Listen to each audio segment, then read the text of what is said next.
Welcome back, guys. Robert, Rule of Two Review here. And today, Tomb Raider sells big, but what does that really say about the next generation? So I was scouring trying to find some interesting news to talk about today, and really there was nothing that was kind of speaking to me.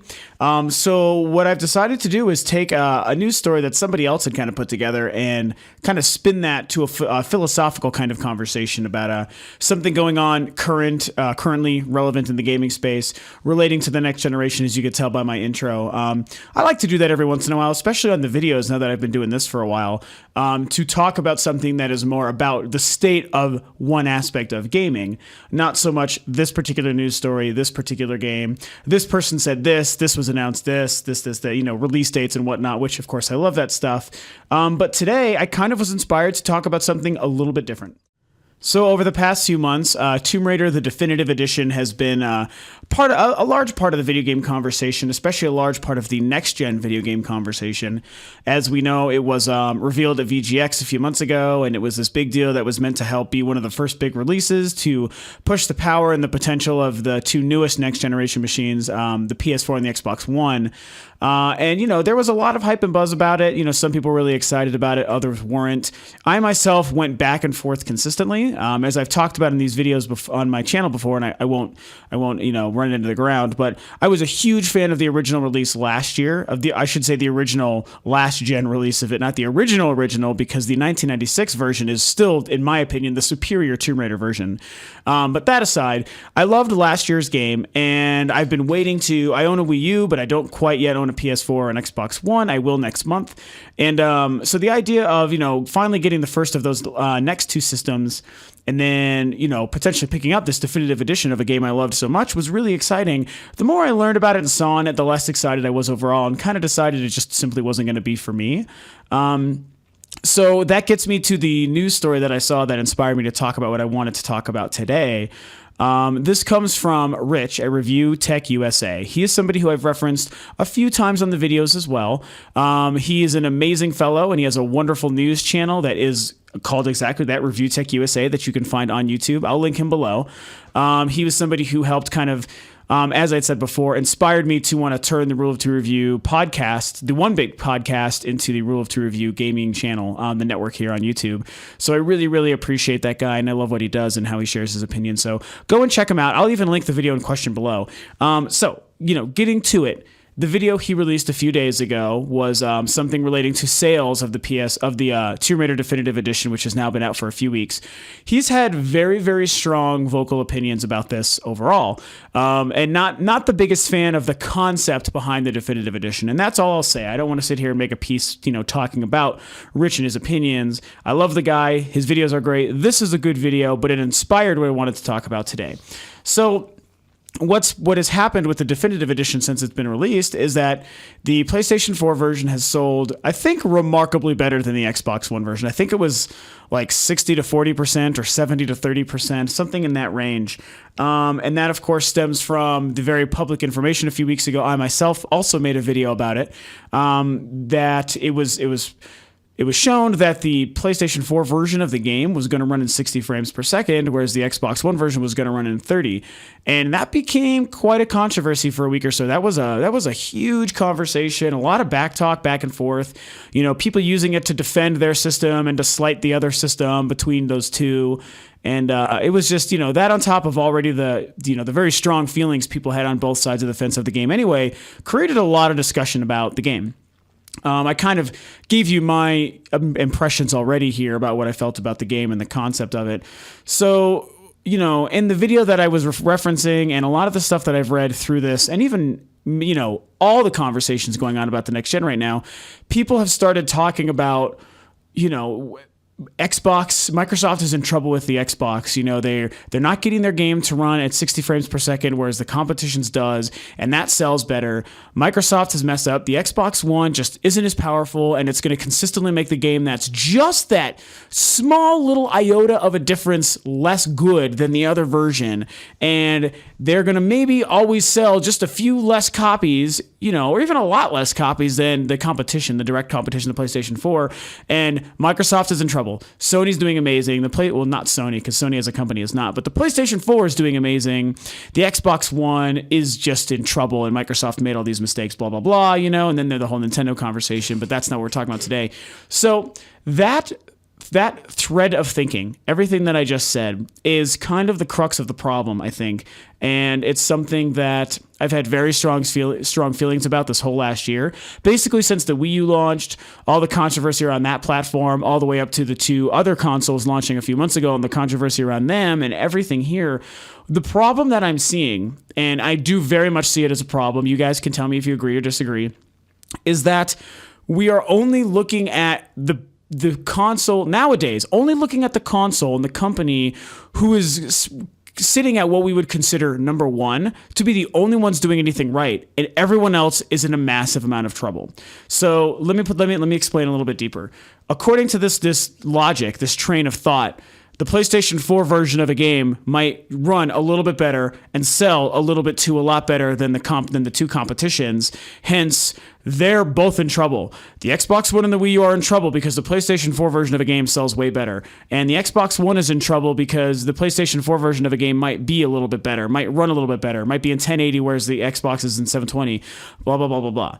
Now, obviously, those are good things you want. You want your game to run as good as possible. You want it to run as good or better than the competition. You want it to sell the most. Obviously, you want your console and the versions of the game available on your console to perform better and to sell better than the other systems. Absolutely, those are good things. However, why does specifically this next generation that we're getting into, PlayStation 4, Xbox One, Wii U, and of course the continuing PC market, why are we turning this into a conversation about only number one is good, everyone else is not good, they suck, and they're destined to fail simply because they're not number one?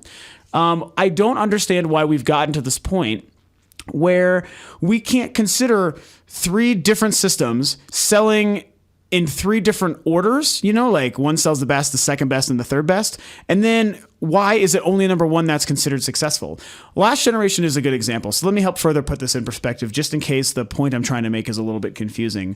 Last generation, the same with every generation, by the way, but we're going to go to last generation, PS3, Wii, Xbox 360. The Wii was the best-selling system of that generation by a large margin.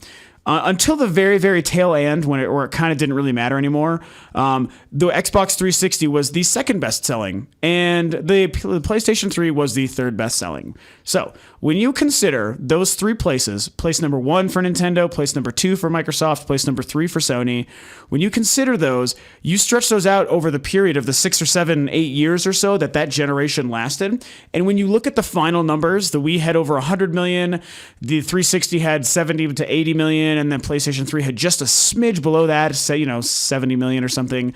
I'm pretty sure that it's fair to say all three systems won. I mean, is that crazy to me? I understand that Sony had a very rough first 2 or 3 years. It was not selling very well at all, and they were losing a lot of money on it, which is unfortunate. But eventually it picked up steam, and even though it sold the third best, it still ended up selling a hell of a lot of units at the end of the day. Its final total of numbers was a shit ton of $200 to $300 machines. Okay, so there's that fact. Not to mention they started moving crazy software because they ended up having the best software of the generation. So why do we have to say that? Oh, well, was Sony the failure? Was the Xbox 360 the failure because both of those weren't number one? No, that's complete poppycock. Why would you ever look at it that way? All three companies and their respective units sold a lot. They made a lot of money. Sony after time, but still they made a lot of money, and they sold a bunch of software for themselves as first-party developers and other companies as third-party developers for the entire 6, 7, 8 years of their lifespan. So why are we looking at it this way today, where if the PlayStation 4 version of said games look better and sell better on the PlayStation 4, then obviously the Xbox One and the Wii U are doomed solely to that fact? Why have we done? I'm going to stop asking this question. I keep asking why. I feel like a child. I'm sorry, guys.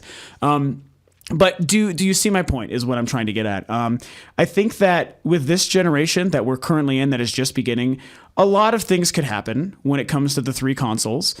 And I think that we obviously live in a world, as I mentioned with, my example of my comparison of this last generation and every generation before that, whereas last generation it was Wii 360, PS3, the generation before that it was PS2, Xbox, GameCube, and then before that it was PlayStation, 64, Saturn, and there's always a number 1, 2, and 3 or whatever whatever numbered hierarchy there is for every generation, and that's cool. Everyone can still win at the end of the day, and that's the point with this generation.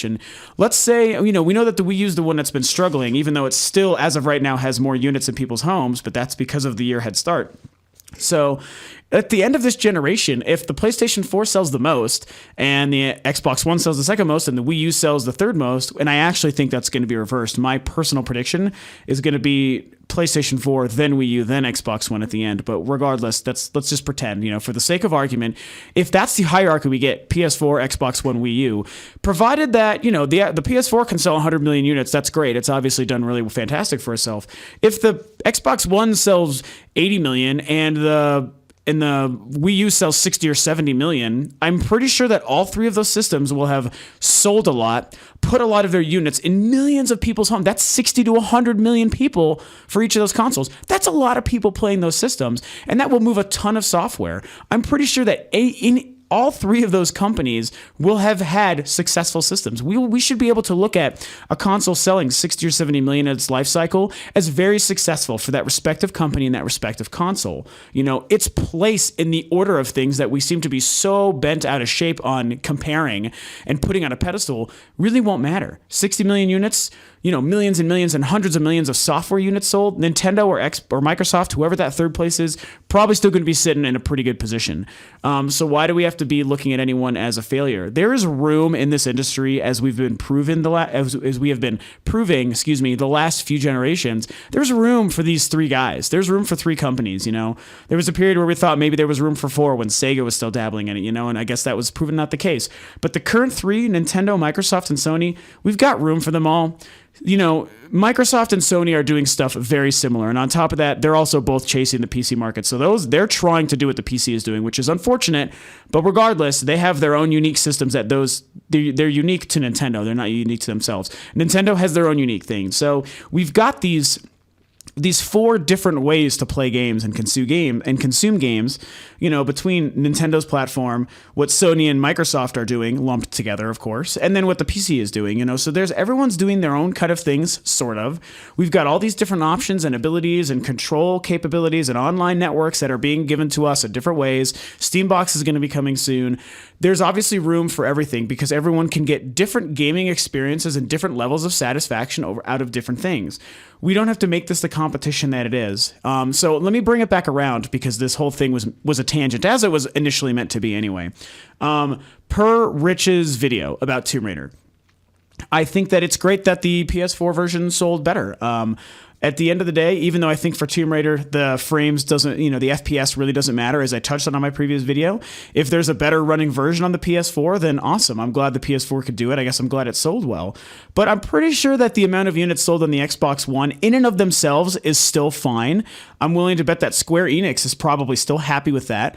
I think that's a lot of copies being sold. I think that the reviews for the game are they're literally the exact same as all the PS4 versions. So obviously the game is good on both versions.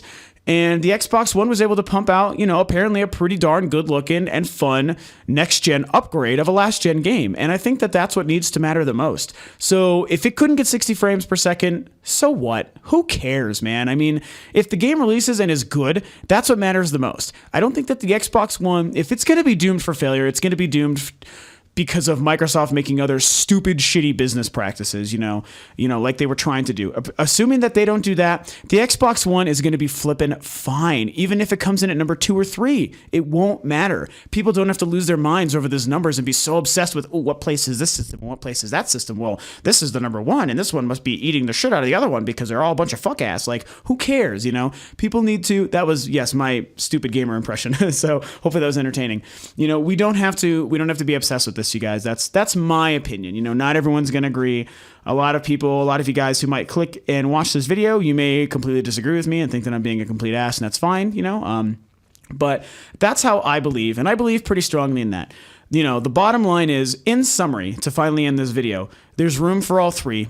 All three are offering us something different, as is the PC. We've got nothing but great opportunities and different avenues for us to get our gaming, and that's a wonderful thing. Who cares what place it's going to be? The third place system at the end of this generation is we're still going to be looking at that guy as successful, and that's all that matters. And that proves that there's room for everybody. So let's stop fighting. Let's stop picking and choosing. This is my hippie moment where I say, let's not fight, guys. So let's not fight, and let's just enjoy all the different gaming opportunities that are made available to us. Alrighty, guys, that's all for my tree-hugging, hippie-loving today for the gaming news and the next-gen conversation. As always, if you like what I'm doing, please feel free to subscribe, like, and share the video, and share your thoughts and your comments below. Thanks, as always, for tuning in, and I'll catch you next time.